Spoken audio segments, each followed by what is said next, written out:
Hi guys, I'm Shmee, and today you join me on a camel. Let's rewind. Hi guys, I'm Shmee, and good morning to you from Dubai. Welcome back to the channel and welcome to a journey today with this rather magnificent car that is behind me, the Rolls-Royce Dawn Black Badge. So I've driven a few of the recent and current Rolls-Royces, the new Phantom and also the Wraith Black Badge, but this is my first time driving the Dawn, the convertible, and what a lovely day for it. So we're going to have a look around the car and then I'm going to be heading out of the madhouse, central Dubai where we are now, and heading over to Ras Al Khaimah to go and explore the desert a little bit with this lovely thing. So let's get started taking a look around the car.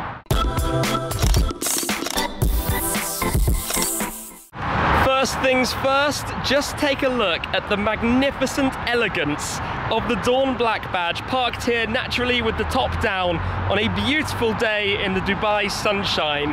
And the colour of this particular car, called Cherry Red, is glorious under this light. I'll show you that up close in a second, but we'll walk around it and talk a little bit about the Dawn in general, and particularly the Black Badge and the extra sporty prowess this particular car has. So coming straight in to show you this paint colour, the deep metallic red that has this metallic, almost fire orange fleck in it when you catch the light on the car, and it's hand painted with the black coach line the full length of the car. The difference between Black Badge cars and the regular is a little bit more power, a little bit more torque, and some identifiable touches on the exterior, like the dark chrome Spirit of Ecstasy on the front of the bonnet and the dark chrome grille as well around front, as well as a few things towards the rear of the car. Power up here is a 6.6 litre twin turbocharged V12, which in this car has 601 horsepower and 840 Newton meters. That is up 30 horsepower and 60 Newton meters from the regular Dawn. And we should of course talk also about the fact that the Dawn is Rolls-Royce's latest convertible, a two-door convertible with doors that open towards the rear, which is always such a wonderful thing, and we're greeted with a very smart interior too, but 4 seats with a decent amount of space in the rear. So Malcolm Campbell's Infinity logo there between the 2 rear seats. I'll show you around the interior in more detail as well later on, but you've got this awesome carbon fibre trim panel that you find at the front of the dashboard, and doors that when you're on the interior you can close with the push of a button. But today's adventure is to take this car, maybe with the roof up because it is potentially a little bit too hot for me today. We'll take the car and head off on this journey towards the desert, towards Ras Al Khaimah, one of the neighbouring emirates here to Dubai. But it is a lovely thing just to feast your eyes on here. Departing from Dubai, the first sensation in here is that traditional tranquility that you always experience in a Rolls-Royce. You can hear the other road traffic around you, but it is exceptionally quiet. It's just the noise of the air conditioning, because it's currently saying 33.5 degrees Celsius, but the skyscrapers are going to be left behind. We're heading to Ras Al Khaimah, where it's quite significantly flatter and, well, maybe surrounded by dunes and the like. Not that this is the appropriate car for that, but let's experience the journey and a bit of the lifestyle of where we're going, which very much fits on trend, I suppose, with Rolls-Royce, with this kind of relaxation. And you get out of a car like this after this type of journey and you actually feel calmer when you get to the other end than when you departed. So I'm rather looking forward to spending the next hour or so in the car, just cruising along, letting the car waft, carry its power and do its thing. Just to clarify, the first emirate after Dubai is Sharjah, then from Sharjah we go into Al Kuwait, and then we go into Ras Al Khaimah, and I apologise for my horrendous pronunciation of that, but you can start to see that we've got a little bit of sand around us. We're entering towards the desert and far fewer skyscrapers, and there was a very nice palace just over to the left a moment ago, which I suppose is unsurprising as we get slightly further away, but the car is doing its thing. It is super gentle. Now this is the kind of area we've come to see. So we're heading towards the Ritz Al Wadi resort, which is a very nice hotel that I've stopped briefly at once before, but it's out here in, well, properly I think the middle of nowhere, which is quite surreal just to be here, especially to be here in a Rolls-Royce. But look at this kind of environment that we're driving through. What is this place? You have got to come and take a little look at the villa here and the incredible room that comes attached with it. So every room comes with a bicycle to get around, But welcome, welcome, come on in, where you're greeted straight through there by some lounge areas and a pool right at the side of the nature reserve. This way we have the bedroom, which is a very, very, very nice bedroom, it has to be said. Lots and lots of windows, incredibly well decorated and finished. If we come the other way, just look at the bathroom as well. This is incredible. What a shower. That looks awesome. This is a stunning, stunning location and hotel room villa here at the hotel. What an incredible place to be based. I just want to jump in. Well, we're going to head out now into exploring, I think, on some camels, most likely. So let's see how that goes before I'll come back to you tomorrow morning with some more thoughts about the car when we're on the road, departing back towards Dubai and just driving and finding some nice places to drive the Dawn Black Badge. Good morning from the scorching heat, where you join me following a lovely, lovely evening where the camels were involved. As you can see, headed out for a little ride across towards sunset. It was beautiful. But now we're back again this morning with the Rolls-Royce Dawn. So let's talk a little bit more about the car and what it's going to be like to drive today. And I might very briefly try and drive it roof down, but honestly, even in the early morning here, it's already 30-something degrees, so it's not going to be staying down for that long. But you just look around the car, and obviously being the slightly sporty character that comes from the Black Badge, it also has a little bit more by way of exhaust note as well. So in fact, if I come round and jump in and start the car up so that you can hear this, hear a little bit more of it with the roof down, and you'll have to excuse all of the flies that are everywhere at the moment. And it also has particularly nice carpets in this car with the metal finishes on the leather. So it's a keyless system. The key actually stows away very, very neatly here in the center console. Wow, literally flies everywhere. But let's just start this. And it comes into life. And you select gear, by the way, with the stalk here. So that would be drive. That would be reverse when you get the 360-degree camera. Obviously this door is open, so it can't show that view at the moment, just so you can see that better. And then press P on the end to stop it. But it's satellite controlled for the gearbox, the 8-speed automatic gearbox. So it knows where you're driving and has an idea of the kind of style of driving you're going to want for those roads. And we're not driving it a long way on this, well, deserty shrapnel. I don't think that would be hugely appropriate, but it is a very clever system they have for that gearbox. But I think my aim should be to get back out on the roads, continue driving the car, and just enjoying, I suppose, the lifestyle of the Rolls-Royce out here, which is just utterly incredible. Yeah, perfection. And we're back on the road, wind in the hair, which is exactly how a car like this should be enjoyed. Perhaps I should put the windows up just so we get slightly less by way of wind buffeting.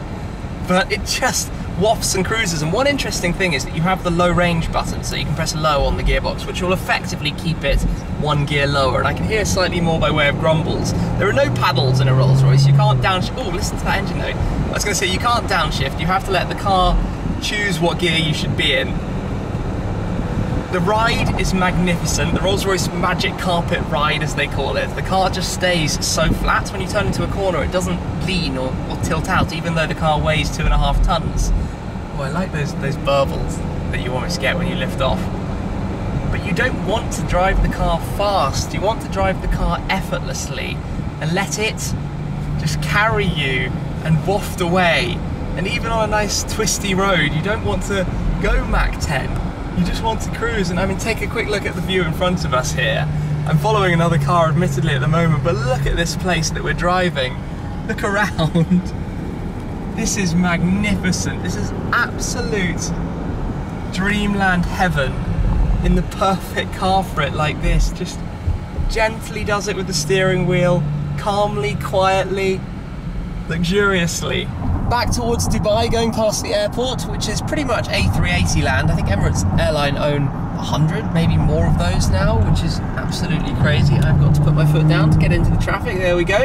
Good thing we've got plenty of power from the V12. Let's squeeze in the traffic, but we've got on the other side the skyscrapers of Dubai. And probably Burj Khalifa is over there somewhere, along with more construction, which is pretty much the name of the game out here. Just a lot to take in terms of which direction I'm actually heading in. Let's go this way, I think. But pretty much the journey has been as you'd expect it to be, very textbook, comfortable, calm, relaxing. And it is that thing with the Rolls-Royce, you get out as if you've been to visit a spa or something. You're just so calm when you've made it and when your journey's completed. I want to show you more around the interior as well, so I'll do that of course before wrapping up. But I'm going to show you another piece with this car to come afterwards about what it's like to use more around Dubai. It is an absolutely beautiful afternoon and the sun has just started setting, the perfect golden hour. But let me show you around the location I'm currently at, on the beach, with the car admittedly in quite an unusual location. But you can see the Burj Al Arab in the distance over there, the famous almost 7-star hotel. We're here right beside the Palm, so you can see the Atlantis Hotel on the Palm out at the very end. But the sun is setting in that direction.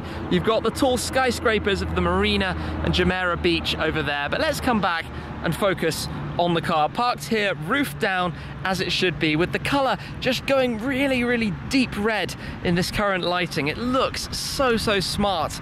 I've thoroughly enjoyed driving it. It is a wonderfully elegant and lovely thing. And I've said in my previous experiences with Rolls-Royces, one time, at some point, I am going to have to own one myself. I just have this crazy desire for it one day when the time is right, and I'm absolutely sure if I was based here, I don't think I'd be able to resist. Maybe it would be a Wraith. It's a little bit too hot for me driving it roof down, but let's have a little look, I guess, further around the car and just take it all in. And the new look at the front, the slightly sportier design, especially with the Black Badge elements like the Spirit of Ecstasy and the front grille, the specific wheels that are on this car, the way it's painted in this colour with the black coach line running throughout the car.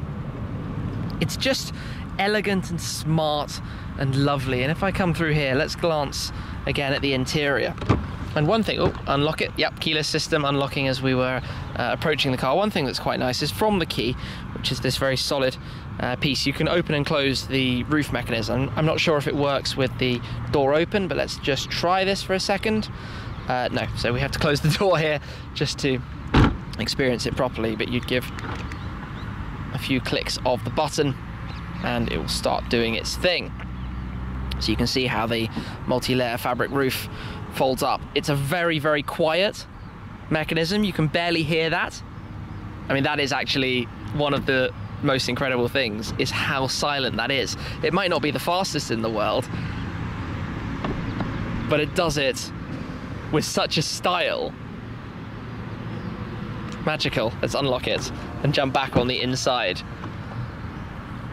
But incredible. I really like that red touch down the side of the door. The seats, perhaps not necessarily the most modern, but I do always like how the seatbelt comes out from the seat. So when you fold it forwards for rear access, there's no seatbelt pinned in coming from here on the rear deck that you have to climb through almost. And the rear retains the same luxury as the front. So we can release that and fold it back. A little bit stiff operation, but there we are. Anyway, I'm going to step in, show you this little carpet I mentioned earlier, which I think is quite nice. You can have the deep pile carpets, or you can have these nicely finished ones too. Bang off my shoes so that we don't bring too much sand into the car here, but that's when you can press the door button and close the door with the motors. I always love that. But one of the craziest things, again, is start the engine. Yes. The motor for the steering wheel is noisier than the engine. Now naturally the air conditioning is going to blow firmly at me, which we can explore this. Again, not necessarily the most modern, but this is a Rolls-Royce. Everything you touch is lovely, and the air conditioning climate controls are done through these toggles of how hard do you want the air to blow at you. You don't set necessarily the climate control in the traditional sense. And then you have upper air temperatures and lower air temperatures. All of these dials just feel very, very nice to the touch and enjoyable to swizzle and play with. And again, the controller for the entertainment system hides away behind this center panel, and that's the, I think it's called technical carbon fiber, which has a weave inside it that you can see distinctly. If you press the button here, almost forget whether the engine's running or not. That will open up, and you have the traditional clock alongside it to the right with the Infinity logo down below as well. And then the Rolls-Royce bespoke audio. It's a brilliant system. Even playing FM radio, it sounds remarkably impressive. which is quite a nice thing to experience.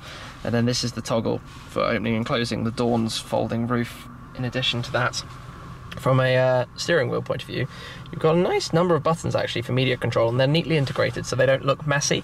And then on this side you've got your adaptive cruise control, which I've been using plentifully in the driving that I've been doing with this car. But let's pop the roof down just so you can experience it, and you hold it back that way to open. The windows drop first, the rear folds up, the rear deck opens, and then the roof folds back. And it's actually cooler here with the roof open than with it closed, because the sun does do a mighty good job of heating it up an awful lot on the inside. So down we go. And a lovely tone to let us know convertible roof movement complete. So just with it in park, you can get a bit of noise out of it, but not very much. Let's switch it back off and step out again towards the sunshine. The lovely, lovely evening sun here. This is such a wonderful way to end the first part of this journey with the Rolls-Royce Dawn Black Badge. It's been an incredible drive, honestly. It's such a beautiful car, it's huge. So driving it in London, for example, like I discovered with the Wraith, didn't necessarily make sense because it was almost awkward in how big it was. But driving it here, where space is not so much of a concern and every parking space is big enough and lanes are wide enough, it really makes so much sense, so much more sense. And also the way other drivers treat you in a Rolls-Royce. People, I think, have an appreciation for the car, but also have an attitude of moving out of the way. It's very easy to drive it because people really do give you the space. One thing I think could be better is, given the scale of the car, the luggage space is not necessarily the largest. So the button here to open it, motorized boot lid, and then you can just about fit 2 of the size bags that you can carry onto a plane underneath this rear folding compartment, which also opens up if the roof was on the car rather than tucked away in the boot. So you can fit 2 down there, 2 more in the back, but I do think there could be a little bit more luggage space when you consider the size of the car. However, motorized boot lid is always a convenient thing. Now look at that color. Look at the way the light is catching it right now. So it's cherry red, and the way I'm describing this is fire orange on those highlights. The accents are just incredible, and it's such an elegant and classy car. And as I said, one day I'm going to have to own a Rolls-Royce, and it might well be one of these. It makes so much more sense out here. Even though it's a huge car, the roads allow for it and have the space around to drive it. But what an adventure this has been, heading off with the car to drive over to Ras Al Khaimah to go riding on a camel. I think how I might even have started this video. Just totally the lifestyle of Rolls-Royce, and a wonderful experience. So a big thanks to them for making it possible with the car. A big thanks as always to you guys for watching the video. I hugely appreciate it. But that is it for this time. Make sure you're subscribed for plenty more, and I'll catch up with you again very soon. Cheers.